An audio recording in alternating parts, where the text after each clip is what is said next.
இது Tamil medium 12th ஸ்டாண்டர்டுக்கான bio விலங்கியல் தாவரவியலோட 5 mark questions. இதில் நான் பாடமும் கொடுத்துட்ருக்கேன், எல்லா இம்பார்ட்டன்ட் கொஸ்டினும் போட்டிருக்கேன், அதுலேயும் வெரி மோஸ்ட் இம்பார்ட்டண்ட்டையும் கொடுத்துருக்கேன். பாருங்கள், இப்போ இது பாடம் 1ல் 2 கொஸ்டின்ஸ் இருக்குது. அதில் இது செகண்ட் கொஸ்டின் இருக்குது இல்லையா, இது ரொம்ப இம்பார்ட்டன்ட். அதுக்கான பேஜ் நம்பரை கொடுத்துருக்கேன். பாருங்கள், பாடம் 2ல் எல்லாமே இம்பார்ட்டன்ட் தான், எல்லாமே படிங்க. இது மாடவிடாய் சுழற்சி, இது ரொம்ப மோஸ்ட் இம்பார்ட்டன்ட் கொஸ்டின். இது பாடம் 3ல் 4 கொஸ்டின் இருக்குது. இதில் 2 மோஸ்ட் இம்பார்ட்டன்ட் அப்படின்னு சொல்லி கொடுத்துருக்கேன். பாருங்கள், அந்த எந்த கைட்லையுமே ஒரு ஆன்சருமே கிடையாது. இது ஏபிஓ ரொம்ப ரொம்ப இம்பார்ட்டண்டான கொஸ்டின். இது எந்த கைட்லும் ஒரு ஆன்சரும் கிடையாது. இந்த புக்கு பேஜ் நம்பரில் போனால் அதுக்கான அக்யூரேட் ஆன்சர்ஸ் கிடச்சிடும். இல்லை நீங்கள் கைடு பார்த்து படிக்கணும்னா ஓகே தான்.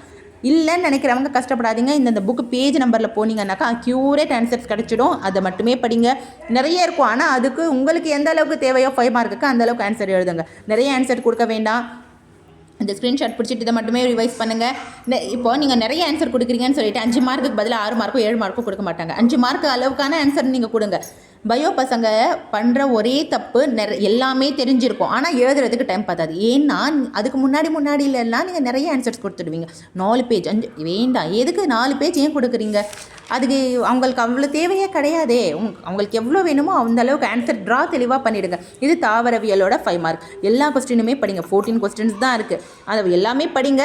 இல்லை படிக்க எனக்கு வேணும் அப்படின்றவங்க அந்த ஸ்டார் போட்டது மட்டும் தெளிவாக படிச்சுக்கோங்க. இல்லை நல்லா படிக்கிற பசங்களுக்கும் சொல்கிறேன், நீங்கள் 14 கொஸ்டினும் படிங்க. இந்த ஸ்டார் போட்டதை இன்னும் நல்லாவே ஓவர் ரிவைஸாக பண்ணிடுங்க. இதுக்கப்புறமேட்டுக்கா நான் 2 மார்க் 3 மார்க் வேறு ஒரு வீடியோவில் போடுறேன், அதையும் போய் பாருங்கள். அதையுமே தெளிவாக படிச்சுடுங்க.